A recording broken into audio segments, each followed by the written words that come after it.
The last time I saw my wife, she was on the evening news, being led away in handcuffs from the smoldering ruins of my company headquarters. The newscaster's voice was a grim drone, talking about corporate espionage and arson, but all I could see was Margaret's face, illuminated by the flashing red and blue lights. There was no fear in her eyes. No remorse. Just a cold, defiant glare that seemed to burn right through the television screen and into me. My phone had been ringing non-stop for hours, detectives, lawyers, reporters, and my business partner, Daniel, his voice a frantic, panicked mess. "She did this, Robert. Melissa told me everything.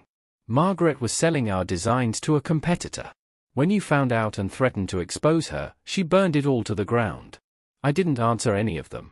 I just sat there in the dark, the silence of my empty home a stark contrast to the chaos unfolding on the screen. I thought back to our last conversation, just yesterday morning. She had begged me for one more chance, tears streaming down her face, swearing she would change. She said she loved me, that she couldn't live without me. I had almost believed her. Now, watching her being pushed into the back of a police car, I felt a chilling clarity.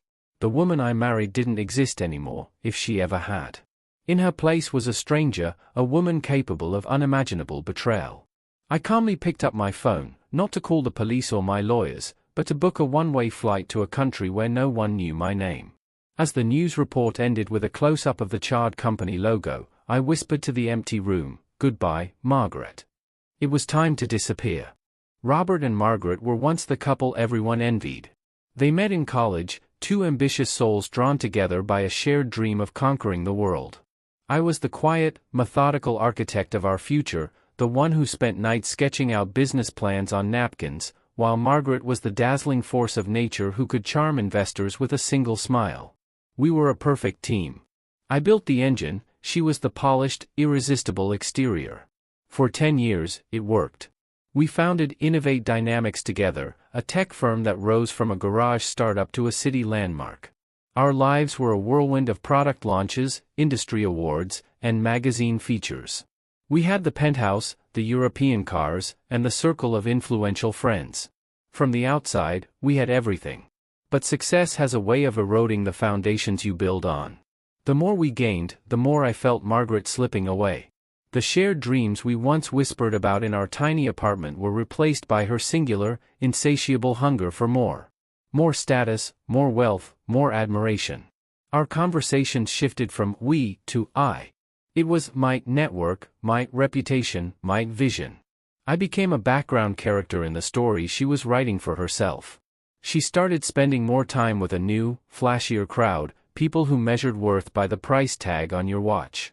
Her closest confidant became Melissa, a woman whose own multiple divorces had left her cynical and endlessly opportunistic. Melissa saw my quiet nature not as strength, but as a weakness for Margaret to exploit. "Robert is holding you back," I once overheard her telling Margaret over cocktails on our balcony. "He's the anchor when you should be the rocket." The real fissure in our relationship, however, had a name, Daniel. He was my business partner, the charismatic head of sales I had brought on 5 years ago to help us expand. He and Margaret were two sides of the same coin. They thrived in the spotlight, fed off public adoration, and shared a ruthless ambition that I was beginning to find unsettling. I started noticing the lingering glances, the private jokes they shared in meetings, the way they would both be on late-night work calls at the same time. When I tried to talk to Margaret about it, she would laugh it off, calling me paranoid and insecure. "You're so naive, Robert," she'd say, her voice dripping with condescension. "This is how the game is played. Daniel is a powerful ally. Are you really threatened by a little networking?" But it was more than networking. It was a slow, creeping betrayal that unfolded right before my eyes. She started criticizing me openly, first in private, then in front of our friends, and finally, in front of our employees. She mocked my simple tastes, my preference for a quiet night in over a loud gala. She called my careful, deliberate planning cowardice. To her, my integrity was a liability. The man she had once admired for his steady hand was now, in her words, dead weight. The breaking point came not with a bang, but with a quiet, devastating discovery. I was working late, preparing for a major investor presentation, when I stumbled upon a hidden folder on our company's server. It was protected by a password I shouldn't have known, but I guessed it on the third try: her mother's maiden name. Inside were files that made my blood run cold. Detailed schematics of our most secret, patented technology. Our entire research and development pipeline for the next 5 years. And emails. A long thread between Margaret, Daniel, and the CEO of our biggest competitor. They weren't just selling our designs, they were systematically gutting the company from the inside out, planning to bankrupt it and buy the remaining assets for pennies on the dollar with their new partners. They were going to destroy everything I had ever built. My world tilted on its axis. The woman I had shared my bed with for over a decade, the man I called my partner and friend, they were vultures circling what they thought was a carcass. The plan was meticulously laid out, set to trigger after the upcoming presentation failed, a failure they were engineering. The next morning, I confronted her. I didn't yell. I didn't scream. I calmly laid a printout of one of the incriminating emails on the marble kitchen island between us. "Why, Margaret?" I asked, my voice barely a whisper. For the first time in years, I saw a flicker of genuine fear in her eyes. But it vanished as quickly as it appeared, replaced by a mask of cold fury. The argument that followed was the ugliest of our lives. She didn't deny it. Instead, she justified it. She called me a fool, a man content to sit on a goldmine while she was ready to cash in. "You don't have the guts to play in the big leagues, Robert," she screamed, her voice echoing in our sterile, oversized apartment. "I built this empire with my charm and my connections, and I will not let your pathetic sentimentality drag me down." I told her it was over. I would go to the board, to the police. I would expose her and Daniel. That's when the tears started. It was a performance worthy of an Oscar. She fell to her knees, clinging to me, begging for forgiveness. She swore it was all Daniel's idea, that he had manipulated her, that she was scared and didn't know how to get out. She promised she would cut off all contact, that she would help me fix it. She said she loved me, that she had been a fool, and that I was the only thing that ever mattered. Against my better judgment, a small, wounded part of me wanted to believe her. I told her I needed time to think, that we would talk again in the morning. That was my mistake. It was the last time I spoke to her as my wife. The next evening, as I sat numbly in my study, the first fire alarm blared through the building. By the time I got to the office, it was already an inferno. She hadn't wanted to fix it. She had wanted to erase the evidence, and me along with it. The acrid smell of smoke still clung to my clothes as I sat in the sterile, impersonal environment of a hotel room hundreds of miles from home. The city I had left behind was a ghost, a place that held nothing for me now but the ashes of my life's work and the phantom of a marriage built on lies. Disappearing was easier than I thought. A new name, a cash-only existence, and the vast, anonymous expanse of the country were all the cover I needed. For the first few months, I was a ghost, haunted by the looping news clip of Margaret's arrest and Daniel's feigned, tearful interview where he painted himself as the victim of his manipulative lover. He claimed he knew nothing, that Margaret had acted alone, driven by greed. The world bought his performance. He and Melissa, who had conveniently provided an alibi for him, walked away unscathed, ready to pick over the bones of Innovate Dynamics. I, Robert, was legally dead. The authorities had found a body in the wreckage, burned beyond recognition, and a conveniently placed, forged suicide note in my office. Margaret's lawyers argued she was a woman pushed to the edge by a mentally unstable husband. It was a neat, tidy story. Margaret was sentenced to 10 years in prison, a lenient sentence for arson and corporate espionage, but the charge of murder didn't stick. Daniel, the grieving partner, was free. My new life began in a small, dusty town in the middle of nowhere, a place called Redemption. The irony was not lost on me. I took a job as a mechanic, the grease and grime a welcome penance. The complex schematics of engines were a comfort, a logical world where every problem had a solution, unlike the chaotic mess of human emotion I had fled. I called myself Ben. Ben was a simple man. He had no past, no family, just a quiet competence and a sadness in his eyes that the townspeople were polite enough to ignore. Years bled into one another. The fire of my anger cooled into a bed of cold, hard embers. I didn't want revenge. I just wanted peace. I saved my money, and after 5 years, I bought the garage. I expanded it, my old business acumen finding a new, more grounded purpose. I built a reputation for being honest and fair, a man you could trust. The ghost of Robert, the tech millionaire, was buried deep. Ben, the small-town mechanic, was real. It was on a quiet Tuesday afternoon, 7 years after I had died, that my past walked through the garage door. I was underneath a vintage 1967 Mustang, my hands covered in grease, when I heard a voice that froze my blood. "Excuse me? I was told you were the best mechanic in town." I slid out from under the car and slowly got to my feet. It was Margaret.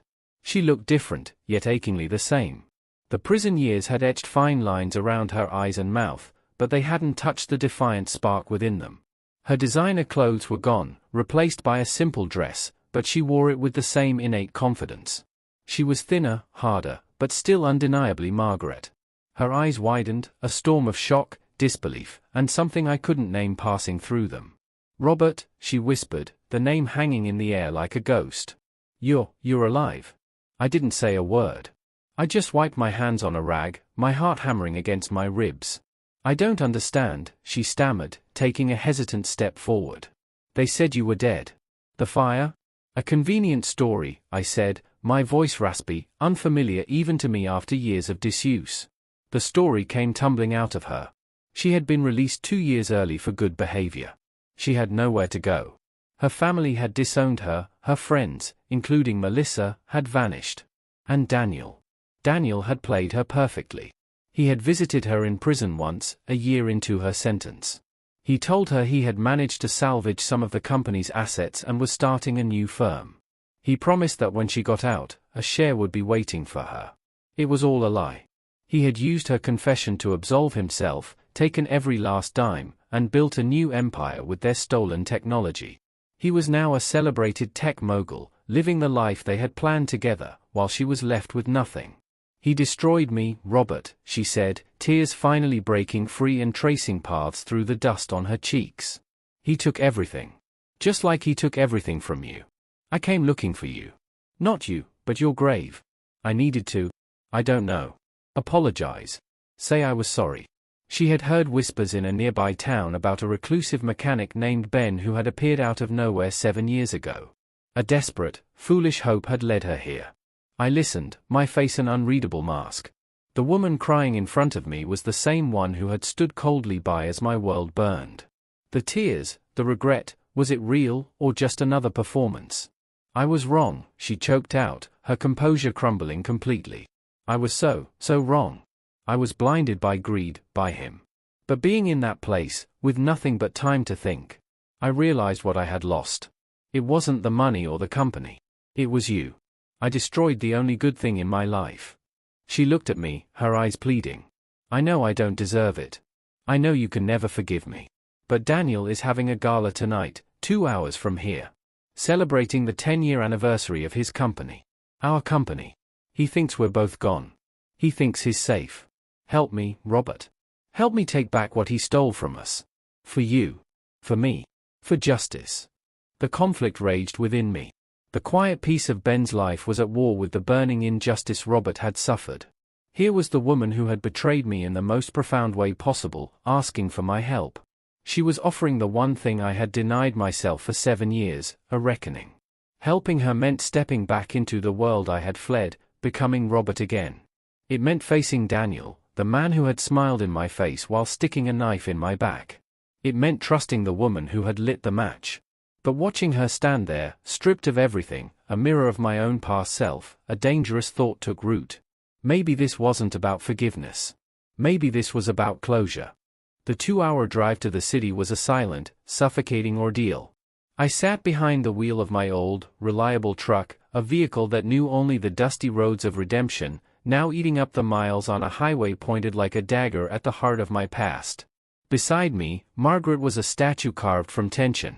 The setting sun cast long shadows across the highway, painting the sky in hues of orange and purple, a beautiful, indifferent backdrop to the storm brewing inside me. Every mile closer to the city, the carefully constructed walls of Ben crumbled, and the ghost of Robert clawed its way to the surface. My hands, usually steady from years of handling heavy tools, trembled slightly on the steering wheel. My mind was a battlefield. One part of me, the pragmatic mechanic Ben, was screaming in protest. It was a litany of warnings: this is insane. She is a liar. This is a trap. You have a life, a peaceful life. Turn the truck around. Go back to the familiar smell of grease and gasoline, to the quiet hum of your garage. Ben's life was safe. It was a small, predictable world I had built with my own 2 hands, a fortress against the chaos of emotion and betrayal. Going back meant surrendering that peace, willingly walking into the fire that had almost consumed me once before. But Robert was awake now, and he was roaring. For 7 years, I had suppressed him, burying the memories under layers of routine and physical labor. I had convinced myself that peace was the same as justice. But seeing Margaret, hearing Daniel's name, it was like a key turning in a lock I had forgotten existed. The feelings I had numbed came rushing back, not as a dull ache, but as sharp, stabbing pains. The humiliation of her betrayal. The fury at Daniel's smug, smiling face on magazine covers. The profound grief for the life, the love, the dream I had poured my soul into, only to see it turn to ash. It was a toxic cocktail of emotions, and it was intoxicating. The suspense was not about what Daniel would do, but about what I was becoming. Was I the man who wanted peace, or the man who demanded a reckoning? I glanced at Margaret. Her face was turned towards the window, watching the city lights begin to glitter on the horizon. Was her remorse real? The question echoed in the cavern of my mind. I replayed every moment of our past, her laughter, her ambition, her coldness, her lies, her tears. She was a puzzle I had never truly solved. Trusting her felt like willingly picking up a snake, hoping it wouldn't bite again. Yet, her plan, which she had laid out in a desperate, hurried whisper back at the garage, was brilliant in its simplicity. It didn't rely on my trust in her character, but on our shared knowledge of Daniel's weaknesses, his vanity and his greed. Are you okay? Her voice was soft, barely audible above the hum of the engine. I didn't look at her. No, I answered, the single word holding the weight of 7 years of unspoken pain. A heavy silence fell between us again. The suspense was a physical presence in the truck cab. It was in the space between our shoulders, in the shared, unvoiced memories. We were 2 ghosts driving towards a confrontation with a man who believed we were both buried. The plan was dangerous, bordering on suicidal. We had no resources, no allies. All we had was the element of surprise and the intimate knowledge of our enemy's playbook. The risk was absolute. If we failed, Daniel would not make the same mistake twice. He would ensure we disappeared permanently. As the gleaming skyscrapers of the city loomed larger, my heart hammered a frantic rhythm against my ribs. This was it. The point of no return. The suspense was no longer a question of if we would do this, but what would be left of me when it was over. Could I face Daniel and walk away? Could I look at the empire he built on my ruins and not be consumed by the need to burn it all down myself? And what about Margaret? After this night, what would become of her? What would become of us? We were not allies, not friends, not lovers. We were 2 broken people bound by a shared trauma, hurtling towards a conclusion we couldn't predict. I pulled the truck off the highway, parking in the shadows of an overpass, the glittering tower where the gala was being held visible in the distance. I killed the engine, and the sudden silence was deafening. I turned to look at her, really look at her, for the first time. The setting sun caught the tears glistening on her eyelashes. There's still time to turn back, Robert, she said, her voice shaking. You have a life here. You don't have to do this. Her words were a final test. Was she offering me an escape, or testing my resolve? Looking into her eyes, I saw my own turmoil reflected back at me. The fear, the anger, the sliver of desperate hope. In that moment, the suspense crystallized into a single, terrifying certainty. Ben the mechanic couldn't do this. But Robert, the man who had everything stolen from him, had to. He doesn't get to win, Margaret, I said, my voice low and hard, a voice I hadn't heard in 7 years. Not again. I put the truck in gear and drove towards the city, towards the final act. The emotional struggle was over. The suspense was just beginning. The gala was a monument to Daniel's ego. Held on the top floor of his new corporate headquarters, the D-Tech Tower, it was a glittering affair overflowing with the city's elite. Getting in was the first hurdle. Margaret, using a fake ID and the remnants of her old charm, secured us catering uniforms from a rental service. We slipped in through the service entrance, 2 ghosts amidst the bustling staff. The plan was to get to Daniel's office, located on a private, keycard-accessible floor above the party.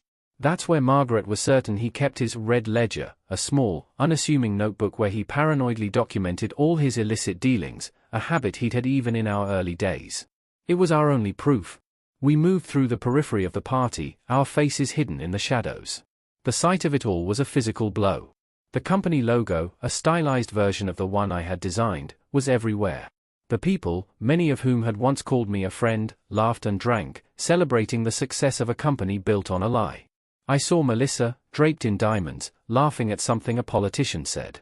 She looked right past me, her eyes scanning the room for someone more important. To them, I was invisible, just part of the hired help. We reached the private elevator, the gateway to our goal.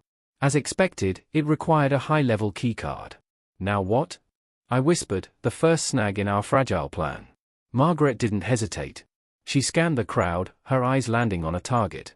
It was Daniel's executive assistant, a young, ambitious man I didn't recognize. Margaret approached him, a damsel in distress. "Excuse me," she said, her voice filled with a convincing panic. "I'm so sorry, I'm with the event planner, and my boss left her clutch in Mr. Daniel's office. He'll have my head if I don't get it. Is there any way you could let me up?" The assistant, flustered and eager to please, hesitated for only a moment before scanning his card. "Make it quick," he said. The elevator doors opened.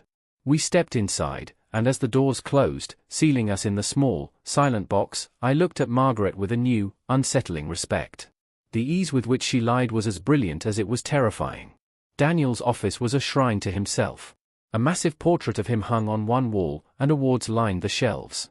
While I stood guard, my heart pounding with every distant laugh from the party below, Margaret moved with a frantic purpose. She didn't go to his desk. Instead, she walked to the large, abstract painting behind it, the one I had seen in magazine photos. "He always loved hiding things in plain sight," she murmured, running her hands along the frame. With a soft click, a hidden panel swung open, revealing a small safe. "Of course," I breathed. The problem was, we didn't have the code. "It's my birthday," Margaret said, her voice hollow. "Our anniversary was too sentimental for him. But my birthday, it was the day he convinced me to betray you. He'd find that poetic." She keyed in the 6 digits. The safe clicked open. Inside was a single, red leather-bound notebook. We had it. But as I reached for it, my eyes caught something else in the safe. Tucked behind the ledger was a small, velvet jewelry box. My blood ran cold. I knew that box. I had given it to Margaret on our 5th anniversary. Inside had been a sapphire necklace, a family heirloom from my grandmother. On impulse, I picked it up and opened it. The necklace was gone. In its place was a single, folded piece of paper. My hands trembled as I unfolded it. It wasn't a note. It was a hospital report, dated 7 years ago, the week after the fire. It was a paternity test. It listed Daniel as the father and Margaret as the mother. The world tilted, the floor dropping out from beneath me. I looked from the paper to Margaret, who was staring at the red ledger with a triumphant gleam in her eyes. The pieces of the puzzle, the ones I had refused to see, slammed into place with brutal, devastating force. Her betrayal wasn't just about money. Her desperation to get out of prison, her story about Daniel abandoning her, her search for my grave. It was all a lie. A performance far more intricate and cruel than I could have ever imagined. She hadn't come to redemption for justice. She had come for this ledger. She needed leverage against Daniel, not for revenge, but for something else entirely. A child. Their child. "What is this, Margaret?" I asked, my voice dangerously quiet as I held up the report. Her head snapped up. The triumphant look in her eyes vanished, replaced by the same flicker of pure fear I had seen the day I first confronted her. She saw the paper in my hand, and her face went white. "Robert. I can explain. Can you?" I took a step towards her, the red ledger forgotten. Was any of it real? The apology? The regret?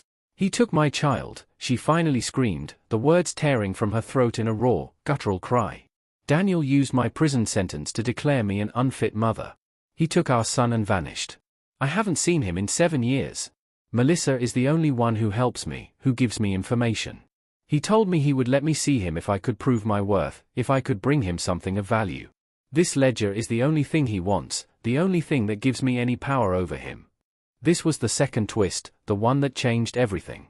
She hadn't come for revenge against Daniel. She had come to bargain with him. She had used me, my pain, and my thirst for justice as a tool to get what she wanted. She had played me again, more masterfully than before. The conflict was no longer about us against him. It was about me, caught in the crossfire of two monsters who deserved each other. My quest for justice had been a lie, a means to an end for her. The sound of the elevator dinging broke the spell. We weren't alone anymore. I shoved the paternity test into my pocket, my mind racing. Margaret lunged for the red ledger, but I was faster. I snatched it from the safe just as the office doors swung open. It was Daniel. And behind him, holding a gun, was Melissa. Well, Daniel said, a slow, cruel smile spreading across his face. He looked from me to Margaret, his eyes glittering with amusement. A ghost and a convict. I have to say, I'm surprised. I didn't think you had it in you, Maggie. He glanced at Melissa. Good work. I knew she'd contact you. Melissa had set us up. She had been Daniel's spy all along. Margaret's desperate hope had been a carefully laid trap. Daniel's eyes landed on the red book in my hand. I'll take that, he said calmly. Give it to me, and I'll let you walk out of here. You can go back to your pathetic little garage, and she, he nodded at Margaret, can go back to prison for violating her parole. A clean slate. I looked at Margaret, whose face was a mask of utter despair and betrayal. I looked at Daniel, the architect of all my pain, standing there holding all the cards. And I looked at the red ledger in my hand. This was my only weapon. But it was also Margaret's only hope of seeing her child. My revenge, or her son? The choice was mine.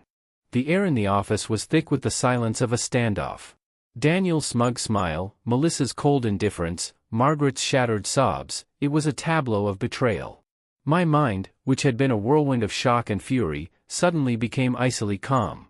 The choice wasn't just about revenge or a child I had never known existed. It was about ending the game, once and for all, on my own terms. Daniel thought he had won. He thought he knew me, the quiet, predictable Robert he had so easily cast aside.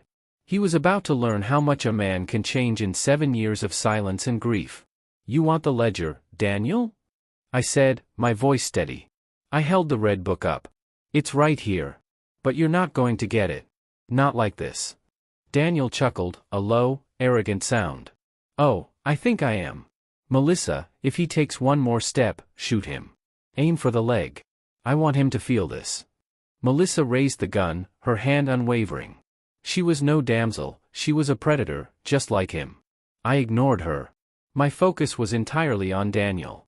You know, for a smart guy, you have a terrible memory, I began, taking a slow, deliberate step to the side, moving closer to the massive floor-to-ceiling window that overlooked the glittering city. You forgot about the failsafe. The one I designed for Innovate Dynamics, the one you were so quick to dismantle in your new company. A flicker of uncertainty crossed Daniel's face. What are you talking about? There is no failsafe. Isn't there? I countered, my voice laced with confidence I didn't entirely feel. Project Nightingale. A dead man switch.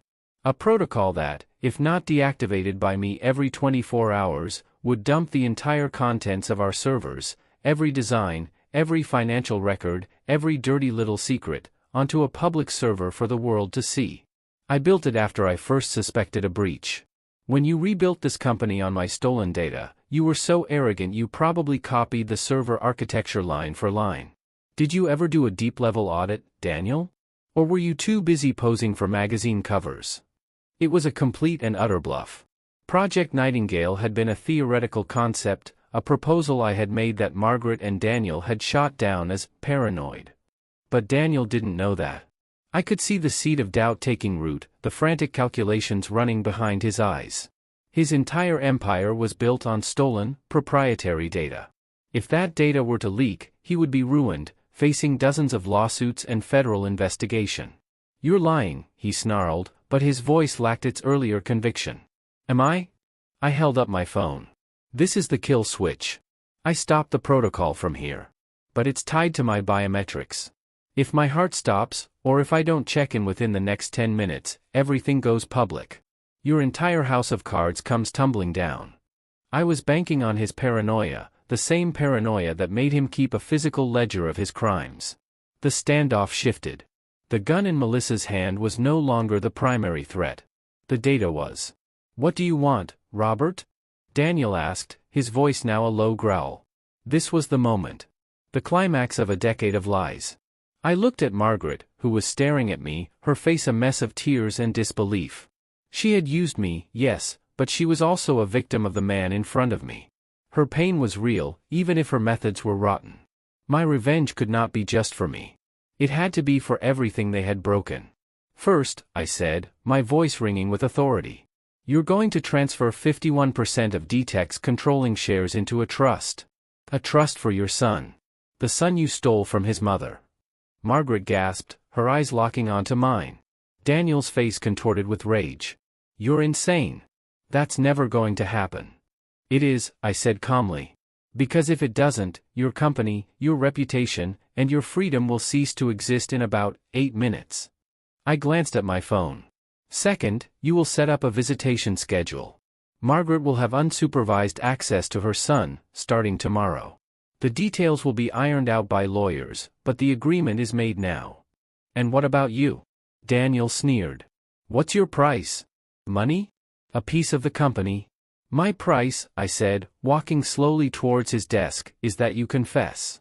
He laughed out loud. Confess to what? You have no proof of anything. I have this, I said, holding up the red ledger. And I have you.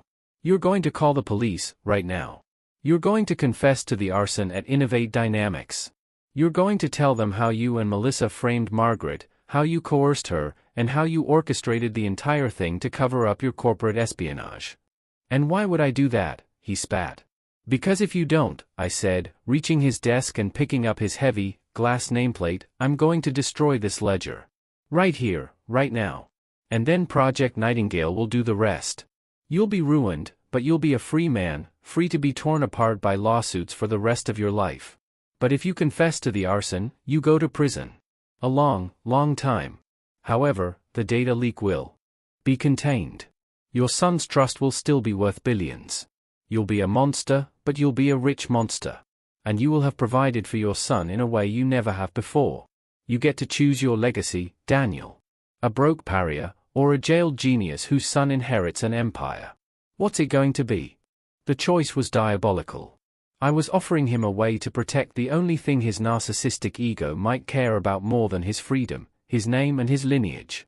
Melissa, seeing her own immunity vanish, turned the gun towards Daniel. Don't you dare. You promised me. Daniel ignored her. He was staring at me, his mind racing. He knew I had him. The bluff was perfect because it played to his ego and his twisted sense of legacy. Fine, he finally bit out, the word tasting like poison. He reached for his phone. Not so fast, I said. Melissa first. I looked at her. Give me the gun. She hesitated, her eyes darting between me and Daniel. He'll kill me. He's going to prison, I said. You, on the other hand, can walk out of here. Or you can be an accessory to everything. Your choice. With a trembling hand, she placed the gun on the desk.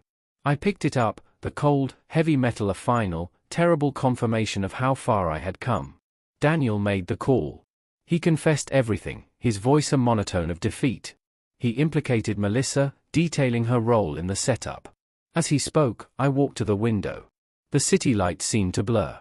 When the call was done, and the distant sound of sirens began to grow, I turned back to them. Daniel looked broken. Melissa was pale with fury. And Margaret? Margaret was looking at me with an expression I couldn't decipher. It was awe, gratitude, and a deep, profound sorrow. I walked over to her and handed her the red ledger. This is your insurance, I said quietly. Make sure he honors the deal for your son. Then, I held out the paternity test report. And this is for you. So you remember the price of your choices. I didn't wait for a response. I turned and walked out of the office, leaving the gun on the desk. I passed the terrified assistant by the elevator and didn't look back. I walked through the service corridors, stripped off the uniform, and melted back into the night. The sirens were getting closer. I didn't run. I walked calmly towards the nearest train station. The climax wasn't the confession. It was my realization. I didn't need to destroy Daniel. I just needed to take away his power. I didn't need to forgive Margaret.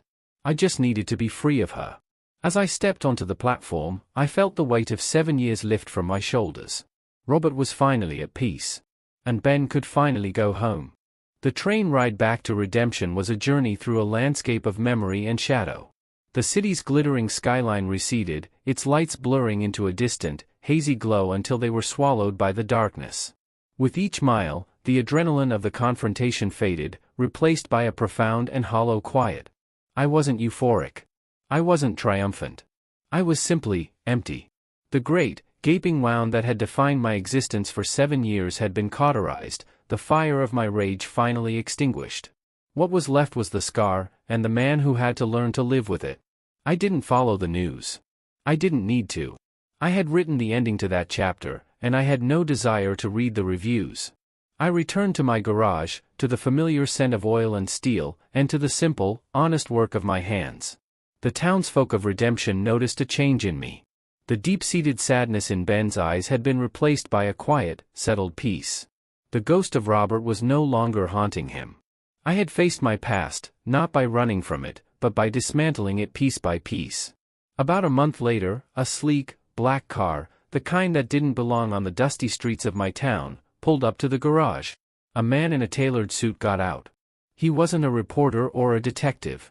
He was a lawyer. He handed me a thick envelope with no words, just a respectful nod, and then drove away. Inside was a single document and a cashier's check. The check was for $100 million. The document was a deed.